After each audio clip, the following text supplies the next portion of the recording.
লোকে বলছে আপদ গেছে, কিন্তু বিপদ এসে হাজির হয়েছে। সে বিপদের নাম বিজেপি।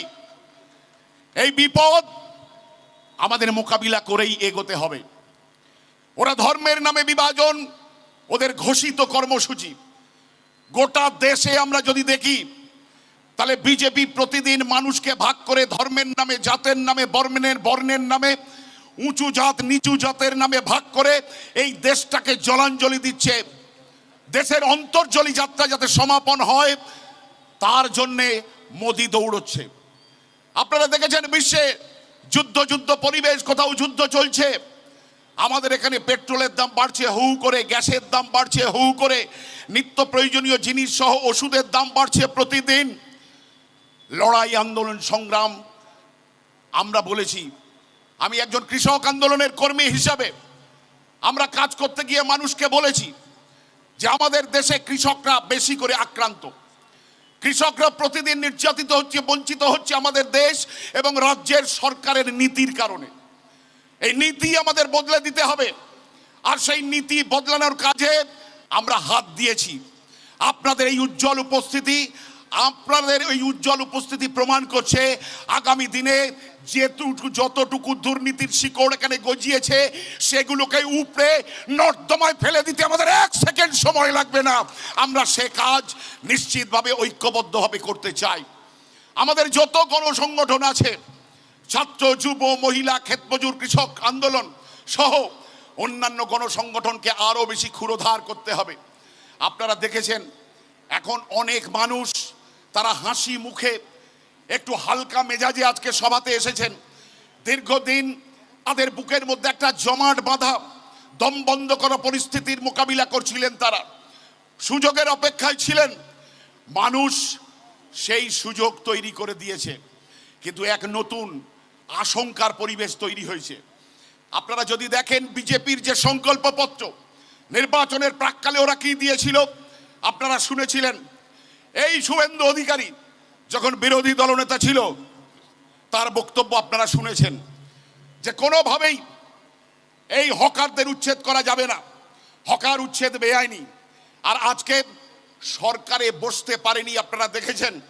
আমরা সরকার যেদিন শপথ নিল, তার আগের দিন 8 তারিখে বামপন্থী দলগুলোর প্রতিবাদ মিছিল কলকাতাতে আমরা সংগঠিত করেছি এবং আমরা বলেছি যে কোনো রকম বুলডোজার চলবে না। এই যে বুলডোজারের সামনে দাঁড়িয়ে লড়াই করার নেতা কমরেড শতরূপ সহ আরো যারা আমাদের গোটা রাজ্য জুড়ে এই সমস্ত আক্রমণের বিরুদ্ধে দাঁড়িয়ে লড়াই হচ্ছে। যখন শতরূপ চলে গেল তপসিয়াতে, বলল দেখো মুসলমান পাড়ায় গিয়ে সে রক্ষা করছে, কিন্তু পরদিন আপনারা কি দেখলাম, আমরা কি দেখলাম, শিয়ালদায় সংখ্যাগরিষ্ঠ যারা তাদের আক্রমণ হলো। অর্থাৎ খিদের কোনো জাত হয় না, এটা কিন্তু জেনে রাখবেন। মানুষের যে খিদে, এই খিদেকে হিন্দু মুসলমান দিয়ে ভাগ করা যায় না। আজকে ওরা চেষ্টা করছে, কারণ ওদের পেছনে একটা ষড়যন্ত্র আছে। সেই ষড়যন্ত্র হচ্ছে আমাদের দেশে বিদেশি দেশি পুঁজিপতিদের জায়গা করে দেওয়া, কর্পোরেটদের জায়গা করে দেওয়া। আপনারা জানেন আজ রেল লাইন আমাদের হাসনাবাদ ডবল লাইন হয়েছে, কারো দোকান তুলে দিতে হয়নি, তো সহজে হয়ে গেছে। এবারেও রেল যে জায়গা নিচ্ছে, তাদের যদি বক্তব্য থাকতো আমরা নতুন স্টেশন করব, নতুন রেল লাইন পাতা হবে, তাহলে তো কোনো সমস্যা ছিল না। কিন্তু দেখা যাচ্ছে সেখানে বিদেশি কোম্পানির খাবারের দোকান হবে, সেনকো গোল্ডের দোকান হবে, বাটার জুতোর। আচ্ছা আপনারা বলুন, আজ পর্যন্ত আমরা যারা গ্রাম থেকে যাই, আমাদের এখান থেকে অসংখ্য হাসনাবাদ সেকশনের যারা ভেন্ডার, সবজি ব্যবসার সঙ্গে যুক্ত, তারা 30 টাকায় টিফিন করে ওই শিয়ালদার প্ল্যাটফর্মে দাঁড়িয়ে। আজকে সেই জায়গা নেই। তাদের যে 30 টাকায় টিফিন সাপ্লাই করত, সেই অংশের হকারদের জামার কলার ধরে টেনে তুলে ফেলে দিয়েছে এই শুভেন্দু সরকার। আর আমরাও আজকের থেকে এই শপথ গ্রহণ করছি যে ওই খেটে খাওয়া শ্রমজীবী মানুষের অধিকার প্রতিষ্ঠার জন্য আমরা তিল তিল করে আমাদের সংগঠনকে প্রস্তুত করব। আমরাও আগামী দিনে যারা শুভেন্দু সরকারকে জামার কলার ধরে মাটিতে ফেলে দিতে পারি, তার ব্যবস্থায় গণতান্ত্রিক লড়াইয়ের মধ্যে দিয়েই আমরা করতে চাই। আপনারা নিশ্চিতভাবেই সেই লড়াইয়ের সঙ্গে আমাদের থাকবেন। বামপন্থীরা চিরকাল সামনে থেকে গণতান্ত্রিক আন্দোলনের নেতৃত্ব দিয়েছে। আমরা এর মধ্যে এখানে দেখছি বেশ কিছু ঘটনা হাড়োয়া ব্লক এলাকায় ঘটছে। নানান রকম দোলাচাল শুরু হয়েছে, এদিক থেকে সেদিক। এই যে লুকোচুরি খেলা, এই লুকোচুরি খেলা বন্ধ হতে হবে। আপনারা নজর রাখবেন, যারা দেখেছেন জার্সি বদলানোর খেলায় মেতেছে অনেক, এই আপনারা দেখছিলেন না, দুর্নীতি করে জার্সি বদলানোর খেলায় মেতেছিল হাড়োয়া অঞ্চলের প্রাক্তন প্রধান, বর্তমানের উপপ্রধান ছিল। তারপরে কিরকম দেখেছেন তো, ডিমের গেম শুরু হয়েছে, দেখেছেন তো? আপনারা কেউ দেখেননি? আরে কিছু বলছেন না, আমরা বলি বোধহয় আপনারা দেখেননি। তাহলে এই অবস্থা আরো বৃদ্ধি পাবে। দুর্নীতির সঙ্গে যারা যুক্ত তাদের চিহ্নিত করতে হবে, কখনোই তাদেরকে মূল স্রোতে থেকে আমরা আলাদা করে দিতে চাই, কখনোই তাদেরকে আমরা মূল স্রোতে ঢুকতে দেব না।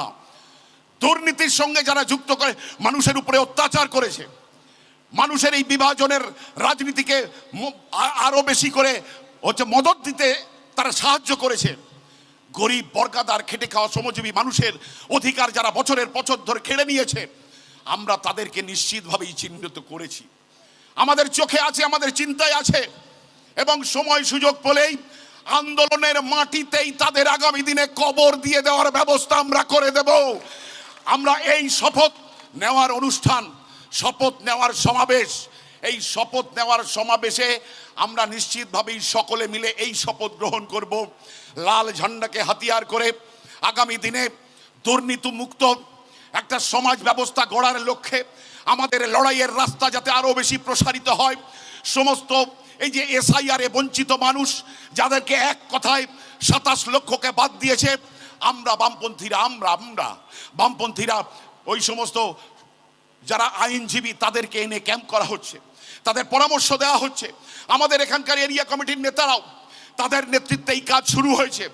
আগামী আমরা বলেছি কাজ আরো বেশি করে বৃদ্ধি করতে হবে, আরো বহুল অংশে মানুষের কাছে যেতে হবে। আজকে আপনারা দেখছেন না আমাদের যা প্রশাসন, এই প্রশাসন আমাদের এই সভা করতে সাহায্য করেছেন, আমরা তাদের কাছে নিশ্চিতভাবেই কৃতজ্ঞতা প্রকাশ করব। কিন্তু মনে রাখবেন, এই প্রশাসনের একরকম চেহারা ছিল, এই পুলিশের অসহযোগিতায় আমরা দিনের পর দিন আমাদের গরিব খেটে খাওয়া শ্রমজীবী মানুষ তারা বঞ্চিত হয়েছে, লাঞ্ছিত হয়েছে। এবং পুলিশের কোল যেই ছেড়ে গেছে, তৃণমূল ধপ করে একেবারে পাতালে ঢুকে গেছে, তৃণমূল আর দেখতে পাওয়া যাচ্ছে না। এতদিন পুলিশের কোলে বসেই তৃণমূল রাজত্ব চালাচ্ছিল, এটা প্রমাণিত হলো। আর সেই জায়গাতে আমরা যারা গরিব খেটে খাওয়া শ্রমজীবী মানুষকে সঙ্গে নিয়ে লড়াই করতে চাই, লড়াই আন্দোলনকে এগিয়ে নিয়ে যেতে চাই, কৃষকরা তাদের কৃষকের স্বার্থে যে লড়াই করছে, আজকে আপনারা দেখেছেন আমাদের বিদেশি পুঁজি, বিদেশি বীজ আমাদের কৃষকদের কিনতে বাধ্য করছে, বিদ্যুতের দাম দিনের পর দিন বৃদ্ধি হচ্ছে। আমরা সে সমস্ত জায়গাতে যাতে ছোট ছোট করে গ্রামে গ্রামে আমরা যে গ্রামে কমিটি, গ্রাম কৃষক সমিতি গড়ে তুলছি, সেখানে আমাদের লড়াইকে আরো বেশি মজবুত করতে হবে। সমস্ত গণসংগঠনগুলো মজবুত করার মধ্যে দিয়েই আমরা যাতে আগামী দিনে আমাদের এই সংগঠনের কাজকে আরো বেশি এগিয়ে নিয়ে যেতে পারি এবং দুর্নীতিমুক্ত সাম্প্রদায়িক সম্প্রীতির একটা দেশ, একটা রাজ্য, একটা হাড়োয়া ব্লক আমরা গড়ে তুলতে পারি। হিন্দু যাতে মুসলমান বলে মুসলমানকে দূরে সরিয়ে না দেয়। আমাদের রবীন্দ্রনাথ নজরুলের যে দেশ, রবীন্দ্রনাথ নজরুলের আমাদের রাজ্য, আমাদের মাটি যাতে সাম্প্রদায়িকতার ক্লেদাক্ত বিষে আরো বেশি কর্দমাক্ত না হয়ে যায়, তার জন্যে আমরা বামপন্থী আন্দোলনের, বিশেষ করে সিপিআইএমের কর্মীরা অতন্দ্র প্রহরীর মতো আমরা আমাদের এলাকাকে পাহারা দেব। কোন সাম্প্রদায়িক শক্তিকে আমরা 1 ইঞ্চি মাটি ছেড়ে দেব না আগামী দিনে। এই শপথ আজকের দিনে গ্রহণ করে সবাইকে অভিনন্দন জানিয়ে আমি আমার কথা শেষ করছি। ইনকলাব জিন্দাবাদ, ভারতের কমিউনিস্ট পার্টি মার্ক্সবাদী জিন্দাবাদ। ইনকলাব, ইনকলাব। ধন্যবাদ। সমস্ত নেতৃত্ব সহ যারাই বিভিন্ন গ্রাম থেকে আজকের সমাবেশ সফল করতে এখানে উপস্থিত হয়েছেন, ভারতের কমিউনিস্ট পার্টি মার্ক্সবাদী উত্তর 24 পরগনা জেলা কমিটির পক্ষ থেকে আপনাদেরকে আন্তরিক অভিনন্দন, শুভেচ্ছা জানিয়ে আমি আপনাদের সামনে রাখতে চাই। কারণ আমাদের কথা আপনারা অনেক শুনতে পাবেন, কিন্তু শতরূপদের তো আমরা রোজ রোজ পাই না, সেই জন্য ওদের একটু বেশি সময় দেওয়াই উচিত। আপনারা কি বলেন? আপনাদের মনের কথা আমরা বুঝি তো, কি বুঝি তো? আচ্ছা কমরেডস, অনেকদিন পর আমরা একে অপরকে দেখছি, আমাদের সঙ্গে অনেকদিন পর দেখা হচ্ছে তো, কারণ আমাদের মাঝখানে একটা দুর্নীতির প্রাচীর আমাদেরকে আলাদা করে দিয়েছিল, আতঙ্কের প্রাচীর আমাদের আলাদা করে দিয়েছিল, ধ্বংসের প্রাচীর আমাদের আলাদা করে দিয়েছিল, নানান রকম প্রতিবন্ধকতার প্রাচীর আমাদের আলাদা করেছিল। কিন্তু লাল ঝান্ডার যে আশীর্বাদ, লাল ঝান্ডার লড়াইয়ের যে তীব্র তেজ, তা খেটে খাওয়া মানুষকে কোনোদিন আলাদা রাখতে পারে না। চিরদিনের জন্য তারা আজ এই মাঠে একত্রিত হয়ে প্রমাণ করে দিয়েছে লাল ঝান্ডা অপরাজেয়। লাল ঝান্ডাকে কেউ পরাজিত করতে পারে না। গোটা দুনিয়াতে আমরা এই শিক্ষা পেয়েছি, যেখানেই শোষিত মানুষ, বঞ্চিত মানুষ, নিপীড়িত মানুষ, অত্যাচারিত মানুষ, সেখানেই লাল ঝান্ডাকে আঁকড়ে ধরে তারা মুক্তির লড়াই লড়েছে এবং মানুষকে সেই সমস্ত আক্রমণের হাত থেকে মুক্ত করেছে। আমাদের গোপালপুর 2 নম্বর অঞ্চল, 1 নম্বর অঞ্চল, খাসবালান্ডা, হাড়োয়া, ওদিকে বকজুড়ি, শালিপুর, কুলটি, সোনাপুকুর, শঙ্করপুর, হাড়োয়া থানার মধ্যে শুধু নয়, হাড়োয়া থানার মধ্যে এই যে মোহনপুর, আটপুকুর, এই সমস্ত অঞ্চলেও অসংখ্য বর্গাদার, পাট্টাদার। আমরা জানি, আমরা তখন ছাত্র করতাম 1986 সাল, রাষ্ট্রপতি জ্ঞানী জৈল সিং দ্বিতীয় ভূমি সংস্কার আইনে তিনি সই করলেন।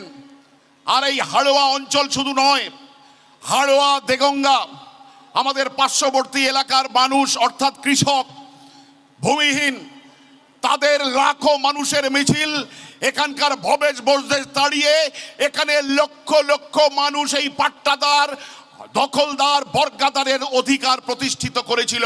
অর্থাৎ কৃষক আন্দোলনের ঐতিহাসিক মাটি হচ্ছে হাড়োয়া। সেই হাড়োয়াকে কলুষিত করেছে দীর্ঘ 15 বছর ধরে। পঞ্চায়েতকে আপনারা দেখেছেন, পঞ্চায়েত মানুষের মনি কোঠাক ছিল, সেই মনি কোঠা থেকে দুর্নীতির আস্তাকুড়ে পরিণত করেছে দীর্ঘ 15 বছর ধরে তৃণমূল কংগ্রেস। তৃণমূল কংগ্রেস তো গেছে,